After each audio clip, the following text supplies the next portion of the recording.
Good morning student. देखिए, हम solid state पढ़ रहे थे।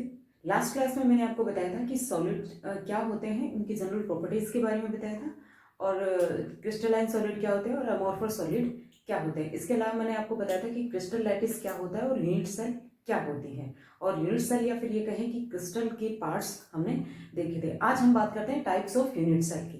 तो आज का हमारा टॉपिक है types of unit cell. Types of unit cell. देखिए, तीन तरह की यूनिट सेल होती हैं। मैंने तीन तरह की यूनिट सेल पढ़ते हैं। एक होती है सिंपल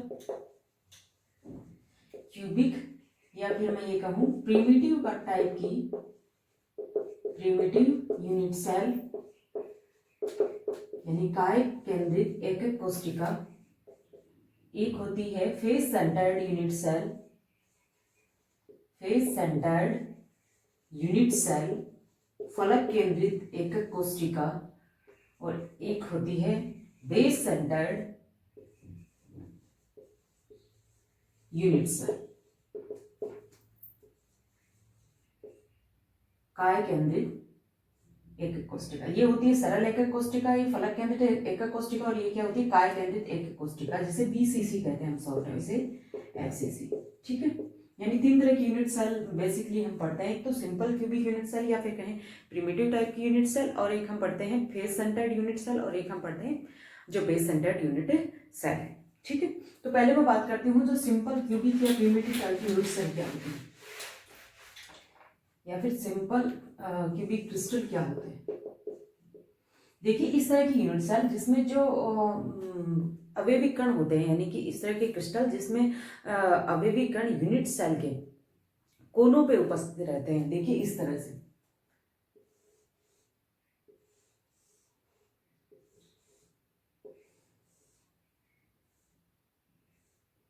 इस तरह की क्रिस्टल जिसमें अवयवी कण जो होते हैं वो क्यूब के कोनों पे उपस्थित रहते हैं,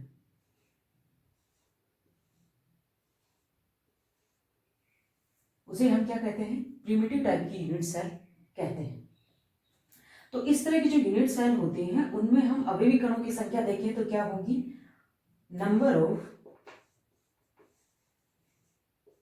constituent particle in simple cubic या प्रिमिटिव टाइप यूनिट सेल। तो देखिए, ये जो यूनिट सेल होती है, यानी इस तरह का जो क्रिस्टल जिसमें अवयवी कण जो होते हैं वो क्यूब के कोनों पे उपस्थित रहते हैं, यानी घन के कोनों पे उपस्थित रहते हैं, सिंपल क्यूबिक टाइप की यूनिट सेल या सिंपल क्यूबिक क्रिस्टल कहलाता है। तो इसमें अगर हम अवयवी कणों की संख्या देखें तो देखिए, जो कोने पे जो उपस्थित अवयवी कण है, यानी ये जो कोना कहूँ या फिर कहूँ ये जो कॉर्नर पे उपस्थित जो पार्टिकल है, ये 8 क्यूब जो होंगे उनके बीच में कॉमन होगा। कैसे, अभी बताती हूँ। देखिए,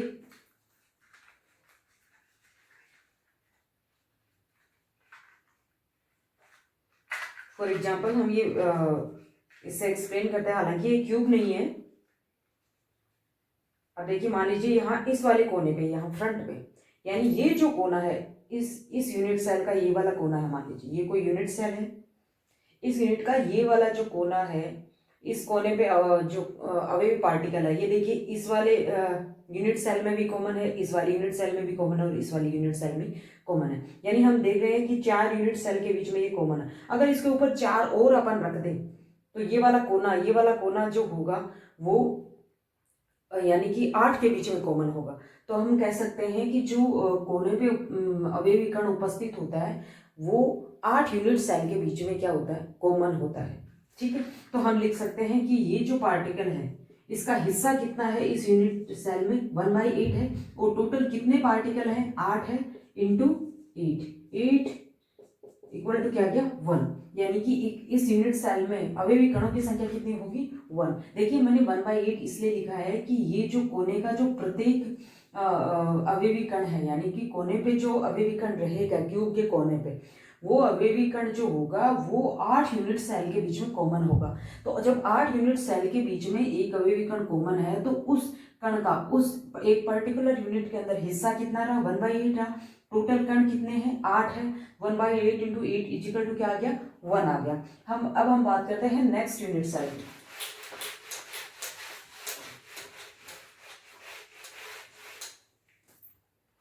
सेकंड है फेस सेंटर्ड यूनिट सेल। फलक केंद्रित एकक कोशिका। फेस सेंटर टाइप के जो क्रिस्टल होते हैं उनमें क्या होते हैं, इस तरह के क्रिस्टलों में जो अवयवी कण होते हैं वो घन के कोनों के साथ साथ घन के प्रत्येक जो फलक है उस पे भी उपस्थित रहते हैं, यानी कि इस तरह से।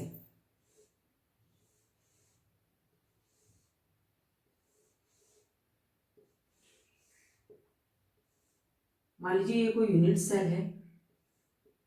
फेस सेंटर टाइप की यूनिट सेल में क्या होगा कि कोनों के साथ साथ यानी इन कोनों पे भी जो क्यूब के जो कोने हैं उन पे भी कॉन्स्टिट्यूएंट पार्टिकल उपस्थित रहेंगे, अवयवी कण उपस्थित रहेंगे।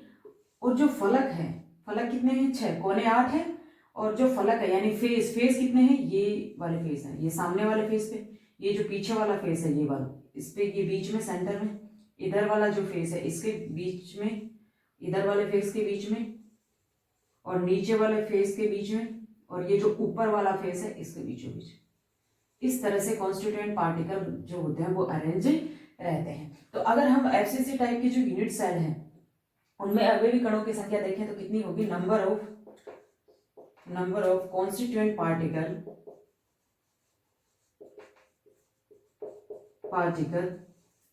इन एफसीसी।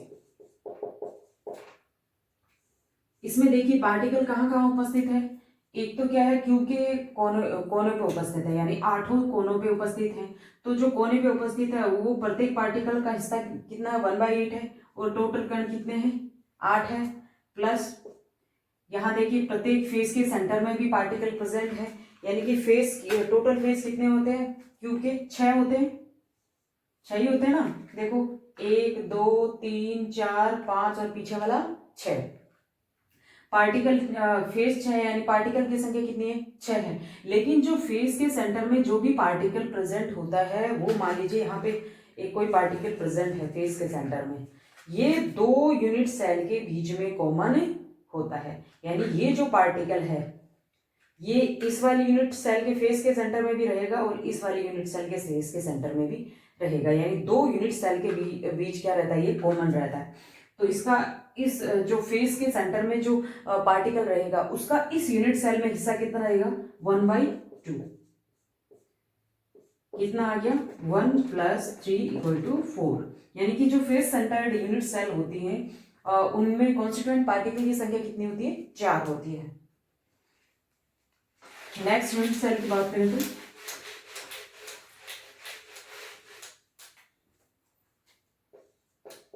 नेक्स्ट है base centred unit cell, BCC. Base centred unit cell किसे कहते हैं, इस तरह की यूनिट सेल जिसमें क्रिस्टल के जो कॉन्स्टिट्यूएंट पार्टिकल होते हैं वो क्यूब के कोनों के साथ साथ क्यूब के सेंटर में भी प्रेजेंट रहते हैं, उसे हम बीसीसी टाइप की यूनिट सेल कहते हैं। देखिए इस तरह से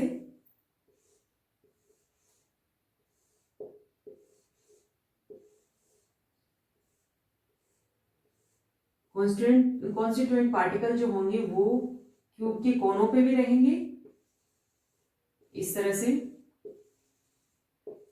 और क्यूब के सेंटर में भी रहेंगे। तो इस टाइप की जो यूनिट सेल होते हैं उसमें जो अवयवी कणों की संख्या है वो कितनी आएगी, नंबर ऑफ कॉन्स्टिट्यूएंट पार्टिकल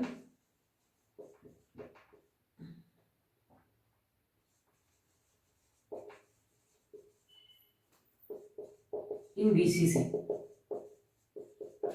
तो देखिए एक तो कोनों पे है यानी 1/8 इंटू 8 प्लस एक जो कॉन्स्टिट्यूएंट पार्टिकल, एक अवयवी कण क्या है यूनिट के सेंटर में। तो ये वाला जो कॉन्स्टिट्यूएंट पार्टिकल है ये पूरा का पूरा इसका इन्वॉल्वेशन इसी यूनिट में रहेगा, यानी कि सेंटर में जो कॉन्स्टिट्यूएंट पार्टिकल होगा उसका दूसरी यूनिट्स के साथ कोई कंट्रीब्यूशन नहीं होगा। वो जो सेंटर के अंदर जो पार्टिकल होगा उसका पूरा हिस्सा, यानी कि पूरा का पूरा जो पार्टीशन है वो इसी यूनिट सेल के लिए होगा। तो सेंटर में एक पार्टिकल प्रेजेंट है और उसका हिस्सा भी कितना है 1 है, यानी 100% हिस्सा है, यानी 8 × 8 कितना आ गया 8 डिवाइडेड बाई 8 1 + 1 इक्वल टू क्या है 2। यानी बीसीसी टाइप की जो यूनिट सेल होती है उसमें जो कॉन्स्टिट्यूएंट पार्टिकल है उनकी संख्या कितनी होगी 2, यानी अवयवी कणों की संख्या कितनी होगी 2। तो ये थी अपनी यूनिट सेल। अब हम बात करते हैं लॉज ऑफ क्रिस्टलोग्राफी।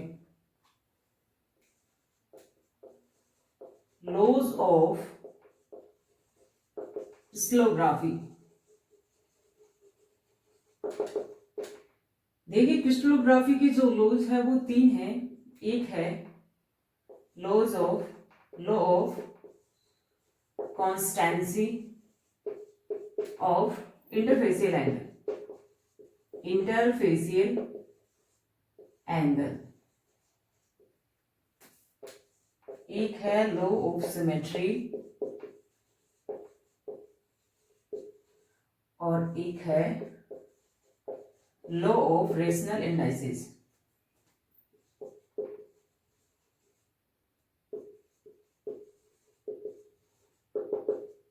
यानी कि एक तो हम पढ़ेंगे law of constancy of interfacial angle यानी कि अंतराफलक कोण की स्थिरता का नियम, ठीक है। एक हम पढ़ेंगे लॉ ऑफ सिमेट्री यानी सममितता का नियम पढ़ेंगे। एक हम पढ़ेंगे लॉ ऑफ रेशनल इंडाइसेस यानी परिमेय घातांक का नियम। तो सबसे पहले हम देखते हैं law of constancy of interfacial angle यानी कि अंतराफलक कोण की स्थिरता का नियम। ये नियम क्या है?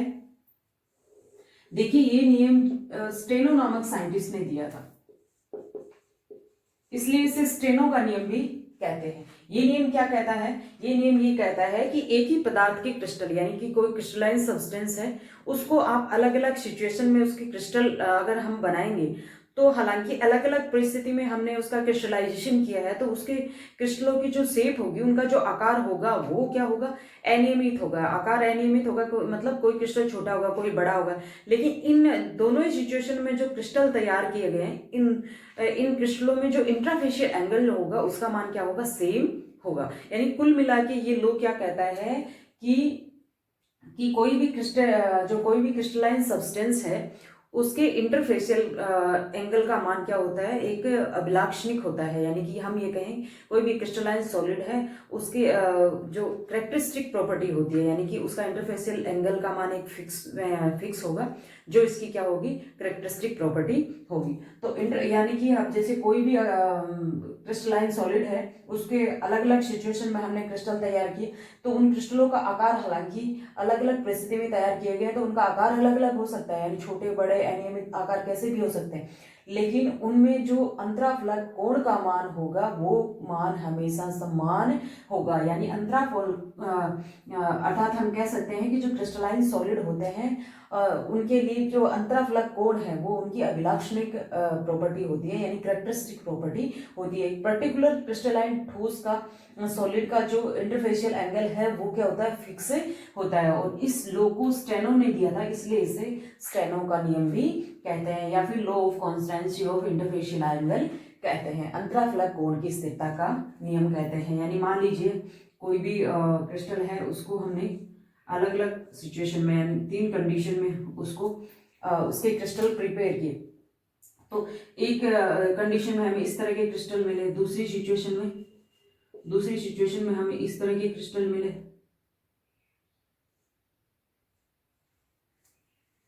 तीसरी सिचुएशन में हमें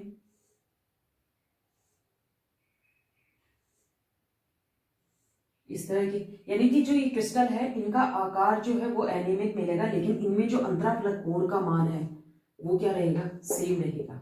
इसका मतलब ये हुआ कि सॉलिड्स जो होते हैं जो क्रिस्टलाइन सॉलिड होते हैं उनके लिए जो इंटरफेशियल एंगल है वो इनकी कैरेक्टरिस्टिक प्रॉपर्टी होती है। आज के लिए इतना ही, बाकी नेक्स्ट लेक्चर में, ठीक है।